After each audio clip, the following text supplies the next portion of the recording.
Hello friends and welcome to Sleepy Classes. आज का हमारा ये जो लेक्चर है is dedicated towards looking at editorials.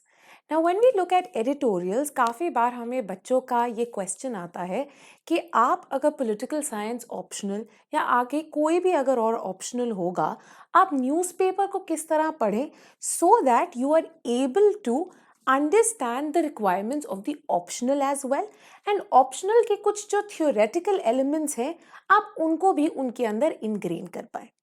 तो आज जो है हम इसी एग्जाम्पल के थ्रू यही समझने की कोशिश करेंगे। Now if you look at today's The Hindu, there was a very good article in it। अगर आप जो लीड सेक्शन है उसको देखेंगे, so a great practice will be कि आप जो है जो लीड सेक्शन है ऑलरेडी हिंदू का, अगर आप न्यूज़पेपर लेते हैं प्रिंट में तो आप वो खोल लें, नहीं तो अगर आपके पास अगर ऑनलाइन उसकी सब्सक्रिप्शन है तो you open it on your laptop and उसके साथ जो है आप इसको समझने की कोशिश करें। We have also inserted a link of the said article in the description below ताकि आपको ढूंढने में भी कोई तकलीफ ना हो। Right now this article was dealing with the bigger neighbor China, right? And it's been written by Nirupama Rao, right? जो कि फॉरेन सेक्रेटरी रह चुकी हैं, जो कि एम्बेसडर टू चाइना थी, right? A noted diplomat and a noted expert, especially as far as Sino-Indian relations are concerned. तो जब भी हम न्यूज़पेपर की बात करते हैं, स्पेशली अगर हम पॉलिटिकल साइंस ऑप्शनल को देख रहे हैं, there are certain people, there are certain public intellectuals, particularly अगर हम बात कर रहे हैं PSIR के पेपर 2 पार्ट 2 की, which is your India's foreign policy, हमेशा जो है आप ऐसे कोई diplomats, public intellectuals, foreign policy experts, उनका नाम याद रख सकते हैं। और जब भी उनके एडिटोरियल्स आए, जब आपको टाइम मिले, right, you can not leave there articles, right. People like Nirupama Rao, people like Shyam Saran, right, MK Narayanan, P Stobdan, Harsh Pant and obviously C Raja Mohan. ठीक है, ये कुछ ऐसे लोग हैं जिनको आपने पढ़ना ही पढ़ना है as far as India's foreign policy is concerned. ठीक है, क्योंकि ये क्या करते हैं, ये ना ही आपको इंफॉर्मेशन देते हैं, ये साथ ही में एक पर्सपेक्टिव डालने की भी कोशिश करते हैं, which is extremely important as far as the analysis is concerned, right. So let's move on and let's look at today's editorial. Now here we've put snippets of the editorial, right? तभी आप साथ साथ में पढ़ते रहें, because basically हम यहाँ पे क्या ट्राई करेंगे, यहाँ पे हम इंडिया के कंटेम्प्रेरी रिलेशंस जो चल रहे हैं, राइट, उसके ही साथ में ट्राई करेंगे लिंक करना आप जो IR में थ्योरीज पढ़ते हैं उसके साथ, राइट। इनफैक्ट जब आप शुरुआत ही देखते हैं इस आर्टिकल की, the first term that immediately catches your attention is ये बेलिकॉसिटी। ठीक है, बेलिकॉसिटी अब क्या है? बेलिकॉसिटी इज बेसिकली बेलिजरेंस या एक जो फीलिंग है ऑफ कॉन्फ्लिक्ट या गोइंग टू अ वॉर या फाइटिंग। तो क्या बोला निरुपमा राव ने? ये कहती है कि चाइना का जो रिलेशनशिप है इंडिया के साथ, right, that is based on this idea of belligerence या a certain kind of conflictual relationship. तो हमें समझ में आ जाता है कि पहले ही ये जो एनालिसिस है इसकी शुरुआत ही, अगर हम IR की थ्योरीज की बात कर रहे हैं तो उन थ्योरीज में से किस पर्सपेक्टिव से हो रही है? रियलिस्ट लेंस से हो रही है, एक रियलिस्ट पर्सपेक्टिव से हो रही है। Now very importantly she adds an anecdote, right? She adds an anecdote wherein she has a conversation with another Chinese scholar and academic, and किस तरह से वो बोलते हैं कि अगर इंडिया के अंदर एक फीलिंग है wherein चाइना जो है constant border skirmishes का इशू है, right? When we look at economic ties, वहां पे एक massive जो है tilt चाइना की towards as far as a balance of payments are concerned, right, वहां पे भी चाइना के तरफ है, right. So because of this reason हमें एक चाइना की जो अग्रेशन है, एक चाइना का जो एक बिग ब्रदरली एटीट्यूड है वो देखने को मिलता है।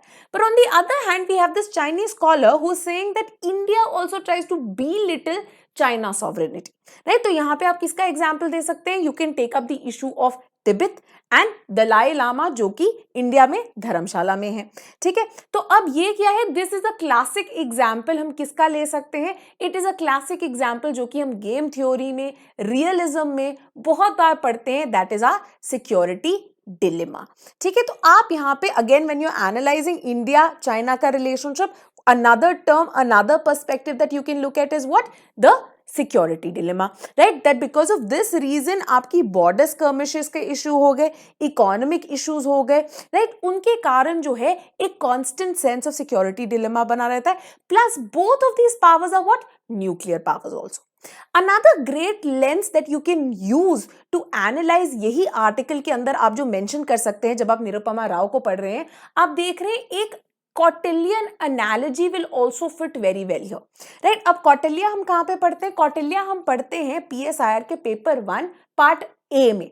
ठीक है, जो फर्स्ट पार्ट है जब हम इंडियन पॉलिटिकल थॉट पढ़ रहे हैं, बट अब कौटिल्य जो है यहाँ पे भी इंपॉर्टेंट हो गए। In fact not just Kautilya but another very important political thinker, ancient political thinker जो कि काफी इन वोग है, जिन्होंने नीति सार लिखी, कामांदकी, राइट? कामांदकी जो है अब चाणक्य के ही एक स्टूडेंट थे एंड ही रोट आपकी नीति सार, जो कि कुछ डेवलपमेंट्स, कुछ कंटिन्यूटी भी उनको देखने को मिलती है अगर हम नीति सार पढ़ते हैं एज फार एज अर्थशास्त्र इज कंसर्न, एंड कुछ चेंजेस भी हैं, राइट? तो जब भी आप बात करें India foreign policy, if you can end up quoting ancient Indian scholars like Kautilya, like Niti Sar, it gives you a heads up, right? It gives you certain that extra edge over the other students, right? तो अब यहाँ पे आप कौटिल्य का analysis, नीति सार का analysis use कर सकते हैं, जहाँ पे आप बात कर सकते हैं कि किस तरह से कौटिल्य की मंडल थ्योरी क्या थी कि आपके जो इमीडिएट नेबर है वो कभी आपके फ्रेंड नहीं हो सकते।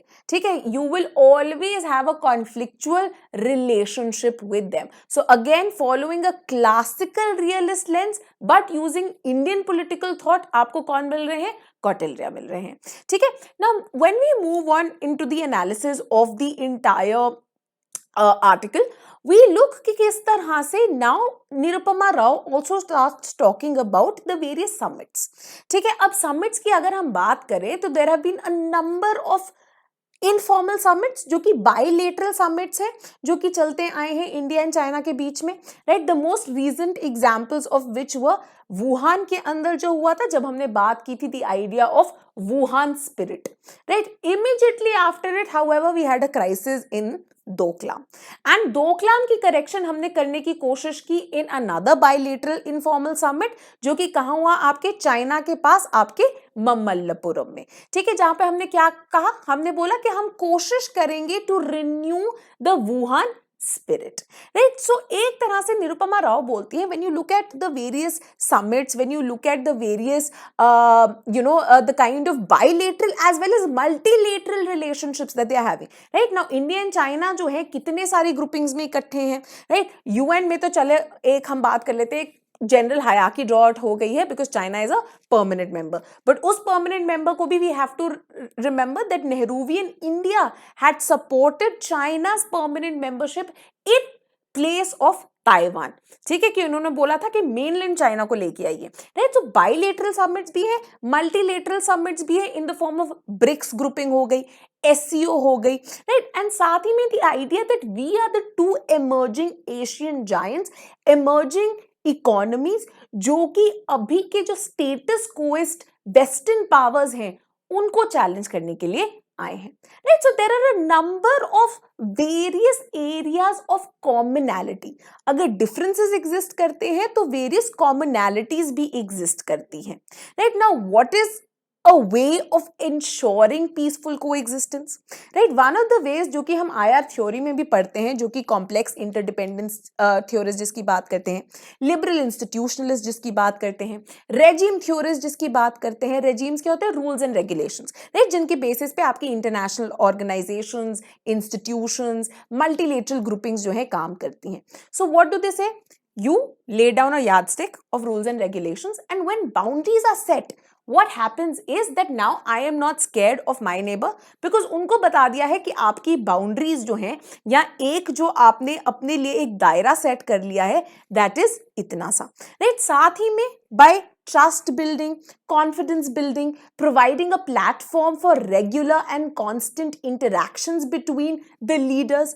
एक तरह से आपका ये जो डिलेमा, जो एक सिक्योरिटी डिलेमा एग्जिस्ट करता है, वो कम किया जा सकता है, right? So again we can quote people like Keohane and Nye, Rosenau, अगर हम बात करते हैं इन रिजीम थ्योरीज की, and if they have helped in stabilising India China के रिलेशनशिप्स, ठीक है?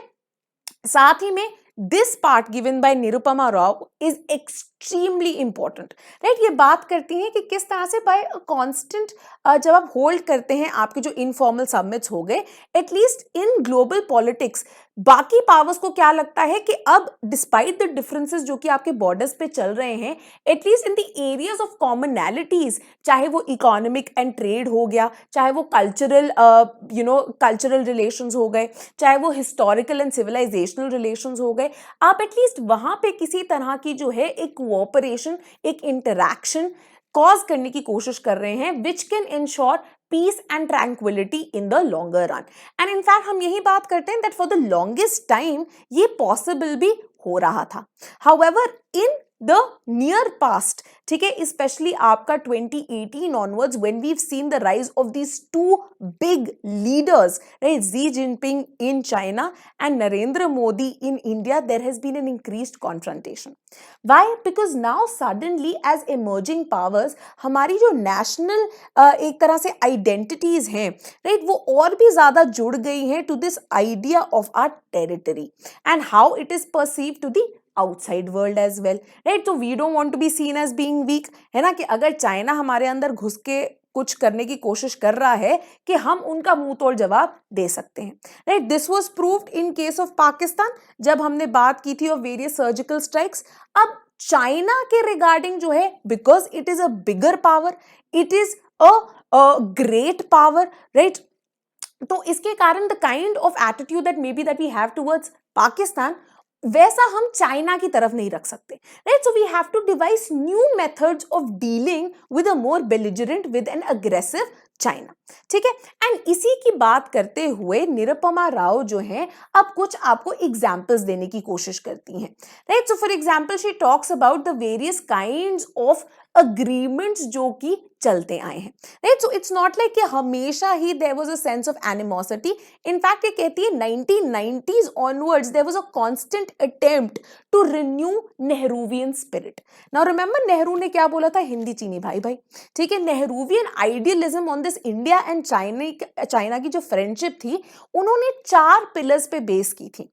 वो क्या थी? पहली चीज नॉन अलाइनमेंट की फॉरेन पॉलिसी, कि हम जो है किसी भी कैंप के अंदर नहीं घुसेंगे, हम एक इंडिपेंडेंट फॉरेन पॉलिसी जो है उसको फॉलो करने की कोशिश करेंगे।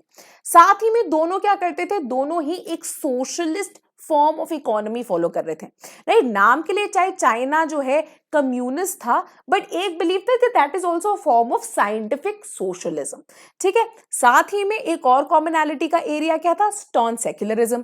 अब टेक्निकली तो कम्युनिस्ट पार्टी क्लेम्स कि हम तो एथियस्ट हैं, you can't follow a religion, कि अगर आपने हमें ज्वाइन करना है। वहीं इंडिया जो है एक पॉजिटिव सेक्युलरिज्म के बारे में बात करता है, एंड साथ ही में the idea of democratic institution building जो इंडिया में थी बट चाइना में सिवियरली लैकिंग थी, which we also saw in the form of the 1989 Tiananmen Square के अंदर जो हुआ था विद द स्टूडेंट्स, एंड हम प्रेजेंट डे में भी देख रहे हैं with the Uighur Muslims in Xinjiang, right? तो अब नेहरूवियन एरा से एक चाइना के साथ कॉमनैलिटीज के बेसिस पे रिलेशनशिप ड्रॉ आउट करने की कोशिश किसके थ्रू की गई, थ्रू द पंचशील, ठीक है? अब 1990s onwards after a cold phase हमने रिन्यू करने की कोशिश की कि चाइना के साथ अब एक हेल्दी रिलेशनशिप डेवलप हो सके, right? One of the people who actually took a lead in this was also Atal Bihari Vajpayee, right? जिनका ये मानना था कि कॉन्फिडेंस बिल्डिंग मेजर्स की जरूरत है अगर हमने बॉर्डर एरियाज पे पीस एंड ट्रैंक्विलिटी मेंटेन करके रखनी है, राइट? एंड 1993 में क्या हुआ, so this paragraph is in fact very important. तो अगर आप नोट मेकिंग कर रहे हैं, एक छोटा सा टेबल बना लीजिए, एंड उस टेबल के अंदर जो है बस ये अग्रीमेंट्स और इनके ईयर फटाफट आप लिख सकते हैं। तो 1993 में क्या बोलती है, agreement of the maintenance of peace and tranquillity आ गया, जो कि line of actual control and किस तरह से उसकी डीमिलिटराइजेशन करनी है, किस तरह से वहां पे स्कर्मिशेस ना हो, उसके बारे में ये डील करता था। ठीक है, इसके बाद ये आगे बढ़ती हैं और ये कहते हैं फर्दर मोर ट्राई किया गया confidence building measures introduce and improve करने के लिए, specially as far as your armies also concerned. ठीक है, एंड ये किसके थ्रू किया गया, इन द मिलिट्री फील्ड किया गया कि अब जो है कांस्टेंट टॉक्स हो आपके ट्रूप्स के बीच में, राइट। देन अ प्रोटोकॉल जो है बिटवीन गवर्नमेंट जो है चाइना की as well as the government of India, जो कि डील करती थी मोडालिटीज के साथ कि किस तरह से ये जो कॉन्फिडेंस बिल्डिंग मेजर्स है अलोंग द मिलिट्री फील्ड आप उनको कैसे अप्लाई करेंगे, उसके बारे में भी जो है ये बातचीत की गई थी, राइट। And then eventually we landed on a working mechanism for constant consultation and coordination, जिसके थ्रू जो है ये काम और ज्यादा चलता रहे और ज्यादा आगे बढ़ता रहे। ठीक है, जो कि 2012 में आपका हुआ, फॉलोड बाय आपका बॉर्डर डिफेंस कोऑपरेशन इन 2013। ठीक है, सो ये क्या है, ये कुछ 4-5 जो है इंपॉर्टेंट टर्म्स हो गए। विद ईयर आप याद रख लीजिए, राइट। तो कभी भी अगर इंडिया एंड चाइना के मिलिट्री रिलेशंस, स्कर्मिशेस के ऊपर, बॉर्डर डिस्प्यूट्स के ऊपर अगर कोई क्वेश्चन आता है, यू कैन कॉन्स्टेंटली फटाफट से थ्रो दीज नेम्स, क्योंकि आपको याद होंगे, राइट। सो तभी मैं बोलती हूँ ऐसे लोगों को याद रखना जो है बहुत ज्यादा जरूरी है। Now moving on, she talks about कि ये फीचर्स इंपॉर्टेंट क्यों थे, राइट। Now another question that may be asked जब हम बात करते हैं India China and border disputes की, कि what are certain positive aspects of the kind of relationship that they have had, right. और इन पॉजिटिव एस्पेक्ट्स में आज सिर्फ अग्रीमेंट्स को नेम नहीं कर सकते, but what are the advantages of the agreements, so a more analytical point of view rather than a factual point of view that is required. And ये paragraph is completely from an analytical point of view, जहां पे इन्होंने reemphasise किया that war can not be an answer to the kind of differences that we have over our boundaries, over our border areas. So what do we have to do? We have to resolve this boundary question किस तरह से, peacefully, without any use or even the threat of use of force. And साथ ही में दोनों ही sides जो है respect and observe करेंगी जो आपकी line of actual control है, and खुद जो है एक तरह से कॉन्स्टेंटली चेक करेंगे, बातचीत करेंगे, क्लैरिफाई करेंगे, कॉन्फर्मेशन करेंगे, ताकि बिकॉज ऑफ एनी मिसअंडरस्टैंडिंग कोई प्रॉब्लम्स ना हो जाए, कोई झड़प ना हो जाए, कोई लड़ाई ना हो जाए अमंग्स द पैरामिलिट्री और द मिलिट्री फोर्सेस जो कि वहां पे है, right? So when we look at such a scenario, when we look at such such factors being included in the agreements, we understand, और यहाँ पे श्याम सरन की जो किताब है how India views the world, right, 21st century के अंदर जब वो कौटिल्य को अप्लाई करने की कोशिश करते हैं, वो बात करते हैं कि आपकी टेरिटरी अब आपके बॉर्डर तक लिमिटेड है, right, but when you have to talk about neighbourhood policy, ये नेबरहुड पॉलिसी एंड आपकी जो सिक्योरिटी कंसर्न्स हैं ये पूरे के पूरे सब कॉन्टिनेंट से जुड़े हैं, है ना। तो जब हम चाइना की बात कर रहे हैं, क्या हम पाकिस्तान को इग्नोर कर सकते हैं?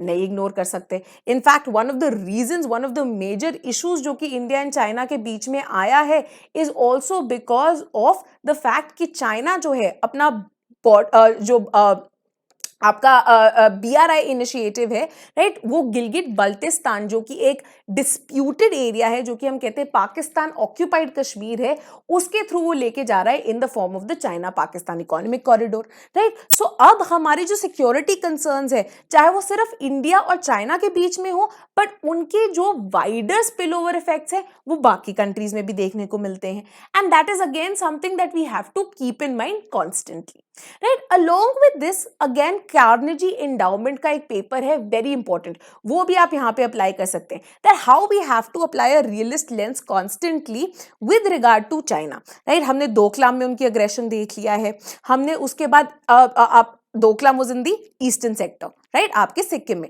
Now even in the western sector, right, western sector जो कि आपका लद्दाख जम्मू कश्मीर वाला एरिया हो गया, वहां पे हमने गालवान में, पैंगोंग त्सो में, DBO रोड के अराउंड हर जगह जो है उनकी स्कर्मिशेस एंड इंटरफेरेंस जो है एंड एक जो फॉरवर्ड पॉलिसी है वो विटनेस की है चाइना की। एंड इसी रिगार्ड में one more thing that you can coat is what, Carnegie endowment इसकी बात करते हैं, दे कॉल इट द सलामी स्लाइसिंग टेक्निक। ये सलामी स्लाइसिंग टेक्निक क्या है चाइना की? ये कहते हैं चाइना ना कभी भी एकदम से नहीं घुसता या एक वॉर के थ्रू हमने ऑक्यूपाई कर ली टेरिटरी, नहीं, वो कहते हैं ये धीरे धीरे करते। तो सलामी क्या होता है? सलामी इज दैट लॉन्ग चिकन का पीस, तो उसके आप पतले पतले स्लाइसेस करते हैं ना, धीरे धीरे धीरे धीरे। तो ये कहते हैं यही चाइना की पॉलिसी है। तो आप ईस्ट चाइना सी में देख लीजिए, आप साउथ चाइना सी में देख लीजिए, या आप इंडिया के साथ जो इनकी बॉर्डर स्कर्मिशेस है वो देख लीजिए। यहाँ पे ये क्या करते हैं कि धीरे धीरे इंक्रोच करते हैं upon small parts of the territory over a large period of time, and धीरे धीरे करके एक काफी ज्यादा एरिया जो है उसको ऑक्यूपाई करके बैठ जाते हैं, right. So this is a very important thing जो कि कार्नेजी एंडाउमेंट ये पॉइंट आउट करते हैं, right. Moving on now, another very interesting thing that Nirupama Rao does for you is bring in a comparative analysis, right? अगर आप अपने questions के अंदर comparative analysis डालते हैं तो there is nothing like it, right? तो for example हम कई बार बात करते हैं सार्क की और हम कहते हैं सार्क के अंदर मूवमेंट क्यों नहीं हो रही? One of the reason SAARC में मूवमेंट नहीं हो रही है कि इंडिया एंड पाकिस्तान, ठीक है, इन दोनों की आपस में बनती नहीं है, and because of that the entire multilateral grouping जो है witnesses constant restraints, constant hurdles and no movement ahead. So a lot of times a comparative analysis is done with what? EU, right. वो कहते हैं European union भी जो है आखिरकार इसके दो सबसे फॉरवर्ड लीडिंग मेंबर्स कौन है? France and Germany. And historically अगर हम देखें फ्रांस एंड जर्मनी की कभी नहीं बनी है।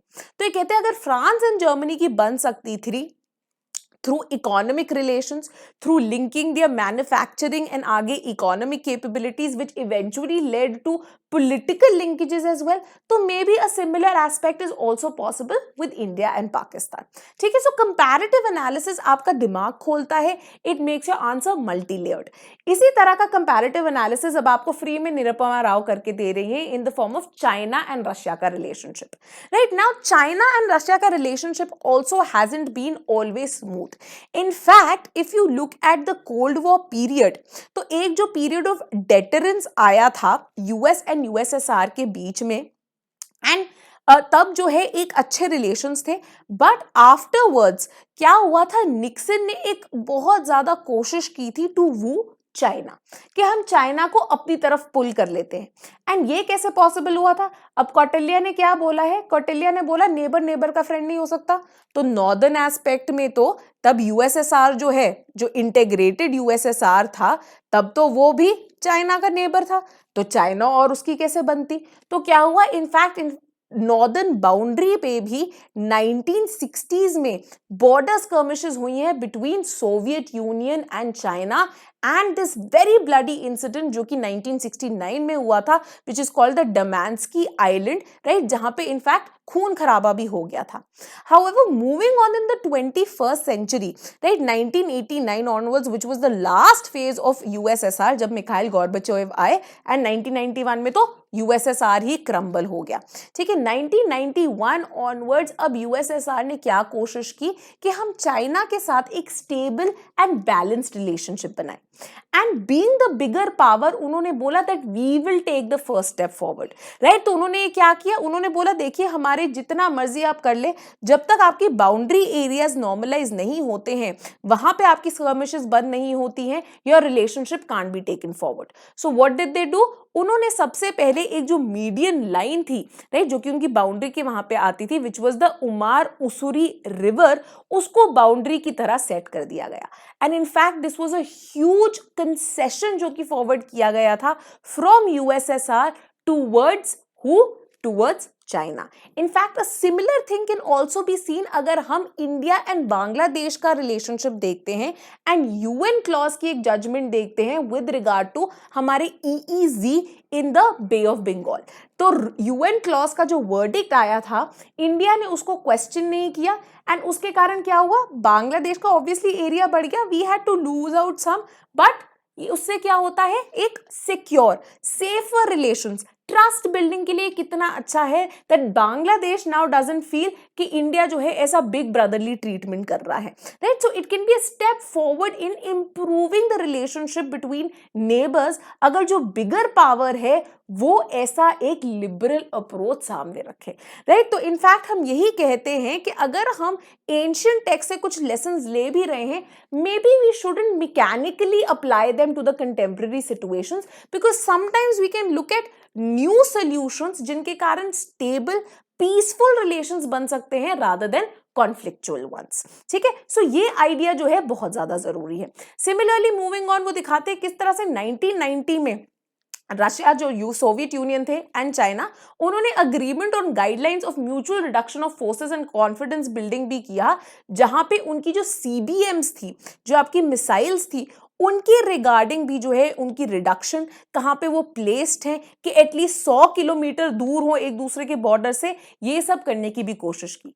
अगेन ये क्या है, आपका जो सिक्योरिटी डिलेमा का क्वेश्चन मार्क उठता है, जो कि इंडिया के कॉन्टेक्स्ट में अभी भी एग्जिस्ट करता है, specially with regard to the aggressive construction जो कि चाइना कर रहा है all across the border, all across the Sino Indian border, right? उसके लिए ये कितना जो अच्छा है एक ऑल्टरनेटिव दिखाता है जो कि सोवियत यूनियन ने किया था, ठीक है? And what is the way to go? Bilateralism is a way to go, multilateralism is a way to go. आप आगे चल के बातचीत कीजिए, बट अगेन चाइना की तरफ से जो है ये भी हमें देखने को नहीं मिल रहा, राइट? वी सॉ किस तरह से 2019 के अंदर चाइना ने ब्लॉक किया the black listing of JeM के जो लीडर है Masood Azhar, right?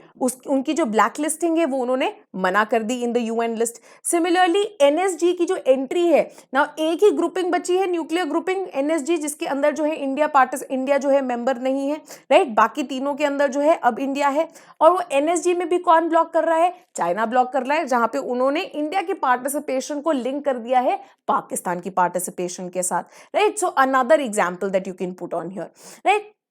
And this is exactly what Nirupama Rao not time and again points out, right? कि अगर हमने रिलेशनशिप को कभी भी अच्छा बनाना है, so the ball lies in the court of who? The bigger power. And China की तरफ से हमें ये देखने को नहीं मिल रहा है। इंडिया में आई.के. गुजराल ने अपनी गुजराल डॉक्ट्रिन के अंडर यही पॉइंट आउट किया था with regard to India's relationship towards its smaller neighbours, right? But China की तरफ से ऐसा एक जो पहल है वो हमें नहीं मिल रहा, right? Despite the fact that there have been various bilateral initiatives, जैसे कि आपको पहले ही बताया था, जिसको हम बोलते हैं क्या? होम टाउन डिप्लोमेसी, कि आप हमारी कंट्री का एक जो मेजर सिटी है, आप वहां पे आते हैं, हमसे बातचीत करते हैं, एक एक आप अपनेपन की भावना हम डेवलप करने की कोशिश करते हैं। तो चाहे वो वुहान में हुआ हो, चाहे वो ममल्लापुरम में हुआ हो, जिसको 2020 के अंदर जो चाइना के एम्बेसडर है टू इंडिया एची सुन वेइडोंग, उन्होंने बोला था the time has come for the dragon elephant tango, that there can be cooperative relationships between the two, there can be productive sum game जो है जहां पे दोनों ही गेन्स करते हैं between the two powers, right? However, again in conclusion, ये conclusion again is something that you guys need to note, right? ये कहते हैं क्या conclusion में हम बात कर सकते हैं कि चाइना अपना ही जो एग्जाम्पल था सोवियत यूनियन एंड चाइना के रिलेशनशिप से, उससे नहीं सीख रहा है विद रिगार्ड टू इंडिया, ठीक है? कि despite a number of agreements, China उन अग्रीमेंट्स को अडहियर नहीं कर रहा है, is still taking a very aggressive stand as far as India is concerned, right? Next again कोई फाइनल बाउंड्री सेटलमेंट जो कि चाइना और सोवियत यूनियन के केस में हुई थी, इंडिया में वो नजर ही नहीं आ रही। ईस्टर्न सेक्टर में अरुणाचल को लेके इशू है, वेस्टर्न सेक्टर में अक्साई चिन को लेके इशू है। अब जैसे ही एब्रोगेशन हुई आर्टिकल 370 की, उसको लेके और प्रॉब्लम्स जो है शुरू हो गई। इनफैक्ट पीस तोबदान जो है, who is a noted authority in India China relations, वो बात करते हैं किस तरह से नाउ द फैक्ट, कहते हैं जम्मू कश्मीर में ना, जम्मू कश्मीर उतना इंपॉर्टेंट नहीं है, Ladakh is very important for China, and the fact that Ladakh has now been converted to a union territory was something that took China by surprise, and that is why there might be a reason कि why China जो है और भी ज्यादा aggressive होता जा रहा है, ठीक है? और साथ ही में इसके कारण जो है despite numerous measures, despite numerous progress जो कि इन्होंने करने की कोशिश की है, ज्यादा कुछ नहीं देखा जा रहा है as far as India China is concerned. ठीक है, एक और यहाँ पे जो आप एस्पेक्ट यूज कर सकते हैं, that may be we need to move beyond the power lens when we look at India-China relationships, right? Maybe we need to adopt a constructivist approach. Constructivist approach क्या बोलती है कि entities जो हैं as it is नहीं होती. Entities क्या होती हैं? They're all, उनके बारे में हम जैसे हम सोचते हैं, उनके बारे में जिस हिसाब से हमको information मिलती है, उस बेसिस पे जो है हमारे रिलेशनशिप कंस्ट्रक्ट होते हैं, राइट? तो अब कॉन्स्टेंटली हमने देखा है इंडिया के अंदर भी there is more and more a negative attitude towards China, right? Wherein अगर चाइनीज एप्स की बैनिंग की बात हुई तो एनीथिंग रिलेटेड टू चाइना हम कहते हैं हम उसको यूज नहीं कर रहे हैं, हम कंप्लीटली जो है उसको बैन कर देंगे या हम जो है उसका यूजेज खत्म कर देंगे, राइट? तो अपने आप से ही, या यहाँ तक कि लोग कहते हैं हम चाइनीज खाना तक नहीं खाएंगे, right? That is a very stupid move as far as foreign policy is concern. Constructivist क्या बोलेंगे? You have to start from below, right? From the socialization aspect.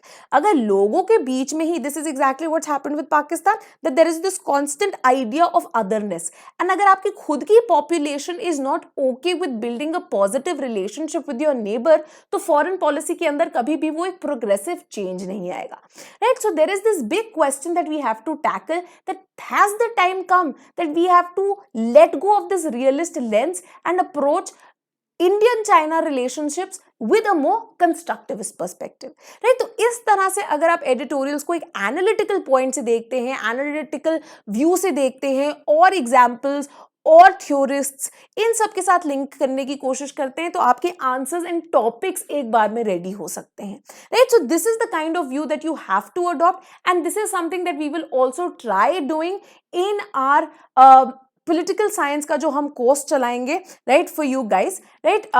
जहाँ पे we have two options available, either with intro आपका answer evaluation, जहाँ पे आपका course होगा, आपका कंटेंट मटेरियल होगा, राइट? फुल अपडेशंस उसके अंदर जो है होंगी, चीज़ें जो हो रही हैं कंटेम्प्रेरी अफेयर्स में, एडिटोरियल्स में, पब्लिक इंटेलेक्चुअल्स के नाम के साथ, ये बहुत इंपॉर्टेंट है, राइट? क्योंकि IR आपके GS2 में भी है, IR आपके PSIR में भी है।